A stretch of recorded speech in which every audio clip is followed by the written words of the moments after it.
नमस्कार विद्यार्थी मित्रांनो, AK एज्युकेशन महाराष्ट्र चॅनलमध्ये आपले स्वागत आहे। आज आपण इयत्ता 7वी विषय मराठी संकलित मूल्यमापन सत्र 1 ची प्रश्नपत्रिका उत्तरासहित पाहणार आहोत। ही प्रश्नपत्रिका 50 गुणांसाठी आहे। वेळ 2 तास आहे। प्रश्न क्रमांक पहिला, शब्द ऐकून लिहा। 5 गुण। शिक्षक शब्द सांगतील, विद्यार्थ्यांनी ते ऐकून शब्द लिहायचे आहेत। व्हिडिओ स्टॉप करून येथे नमुना दाखल दिलेले जे शब्द आहेत ते विद्यार्थ्यांनी वाचन करायचे आहेत। प्रामाणिकपणा, विभक्ती, पर्यावरण, प्रदेश, अन्याय, आशीर्वाद, महाबळेश्वर, मोरेश्वर, कुंडी, कोकण। प्रश्न क्रमांक 2, खालील उतारा वाचा आणि पर्याय व उत्तरे लिहा। 5 गुणांसाठी हा प्रश्न आहे। 1. तात्या आजोबाच्या मांडीवर बसून कोणत्या कथा ऐकत असत? तात्या आजोबांच्या मांडीवर बसून स्वतंत्र लढ्यांविषयीच्या कथा ऐकत असत। 2. भाऊ व त्यांचे मित्र माडीवरच्या बंद खोलीत कोणते डावपेच आखत? 2 गुणांसाठी हा प्रश्न आहे। उत्तर: भाऊ व त्यांचे मित्र माडीवरच्या बंद खोलीत इंग्रजांना व त्यांच्या सैन्याला कसं पळवून लावता येईल याचे डावपेच ते आखत। यानंतर पुढील प्रश्न उतारावर आधारित तिसरा प्रश्न आहे। भाऊंच्या मनात कशाबद्दल तीव्र असंतोष होता? उत्तर: भाऊंच्या मनात इंग्रजांबद्दल तीव्र असंतोष होता। प्रश्न क्रमांक 3, खालील कविता वाचून कृती सोडवा। 5 गुण। माझी भाषा माझी आई, अर्थ भावनांना देई, तिच्या राहावे ऋणात होऊ नये उतराई, तिच्या एकेका शब्दाला रत्न कांचनाचे मोल, कधी तप्त लोहापरी कधी चांदणे शीतल। कवी मृणालिनी कानिटकर जोशी। या कवितेवर आधारित काही प्रश्न विचारलेला आहे। त्यातील पहिला प्रश्न पहा। अतिशय सोपा पहिला प्रश्न आहे। जी कविता दिलेली आहे त्या कवितेचे कवी कोण आहे त्यांचं नाव लिहायचं आहे। कवयित्री मृणालिनी कानिटकर जोशी उत्तर आहे। 2. खालील आकृती पूर्ण करा। मराठी भाषेसाठी कवितेत आलेले शब्द कोणते आहेत? माझी आई, रत्नकांचन, चांदणे। त्यानंतर 3. कवितेच्या ओळी पूर्ण करा। 2 गुणांसाठी हा प्रश्न आहे। 1. तिच्या एकेका शब्दांचा रत्नकांचनाचे मोल। वरीलच ओळी इथे पाहून लिहायच्या आहेत, त्यामुळे हा प्रश्न अतिशय सोपा आहे। त्यानंतर दुसरी कवितेची ओळ पहा। तिच्या रहावे ऋणात होऊ नये उतराई। प्रश्न क्रमांक 4, उतारा वाचा व कृती सोडवा। 5 गुणांसाठी हा प्रश्न आहे। लोक मनाने कोठून भटकून येत, वर्णन केलेल्या प्रांतात ते मनानं भटकून येत। 1 गुणांसाठी हा प्रश्न आहे, ते म्हणजे इथं लोकांचा उल्लेख केलेला आहे।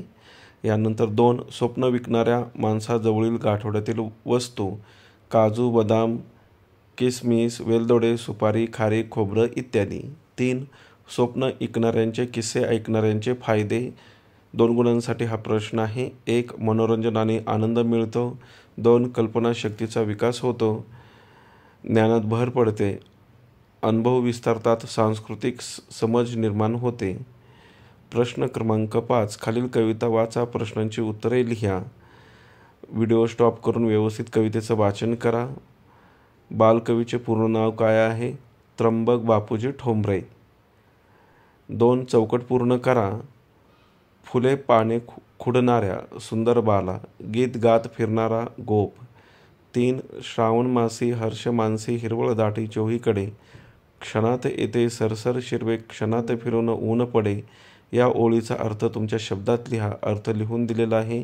श्रावण मास आल्यावर सर्वत्र हिरवळ दाटते आणि त्यामुळे मनात आनंद भरतो।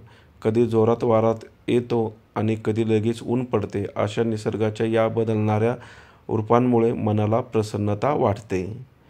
प्रश्न क्रमांक 6, त्यातील पुढील वाक्यातील क्रियाविशेषण अव्यय ओळखा। 1. तू हल्ली सारखा आजारी पडतो, तर उत्तर आहे हल्ली। 2. मी अनेकदा त्यांच्या घरी जातो, उत्तर अनेकदा। ब. तक्ता पूर्ण करा। एकवचन फूल फुले, फळ फळे, झाड झाडे, आंबा आंबे। 2 गुणांसाठी हा तक्ता पूर्ण करण्यासाठी आहे। क. प्रश्न पुढील वाक्प्रचाराचा अर्थ सांगून वाक्यात उपयोग करा। 2 गुण। 1.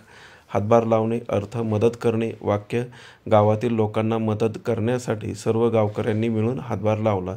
2. आबाळ होणे अर्थ हाल होणे. वाक्य गरिबीमुळे मुलांच्या शिक्षणाची आबाळ होत होती. विद्यार्थ्यांनी स्वतःला येणारे वाक्ये लिहिली तरी चालतील. उत्तर बरोबर असेल. यानंतर पुढील प्रश्न पहा. ड.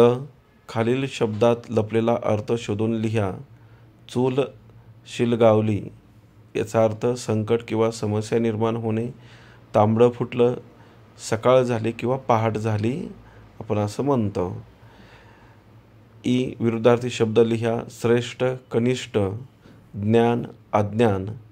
प्रश्न क्रमांक 7. खालील शब्दाला पर हा एकच शब्द जोडून नवीन अर्थपूर्ण शब्द तयार करा. 5 गुण.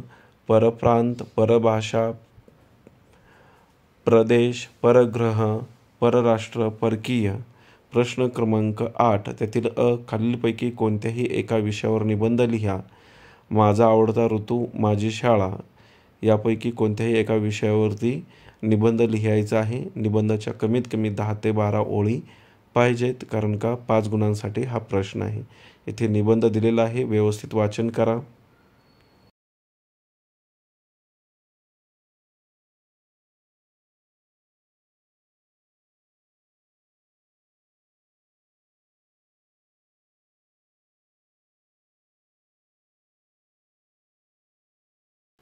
पुढील प्रश्न ब. तुमच्या मित्राला मैत्रिणीला वाढदिवसाच्या शुभेच्छा देणारे पत्र लिहा. 5 गुणांसाठी हा प्रश्न आहे. इथे नमुना दाखल पत्र दिलेलं आहे, व्यवस्थित वाचन करा.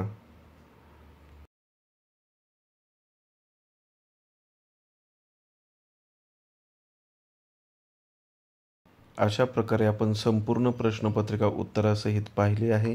धन्यवाद. जर तुम्हाला हा व्हिडिओ आवडला असेल तर प्लीज लाईक करा.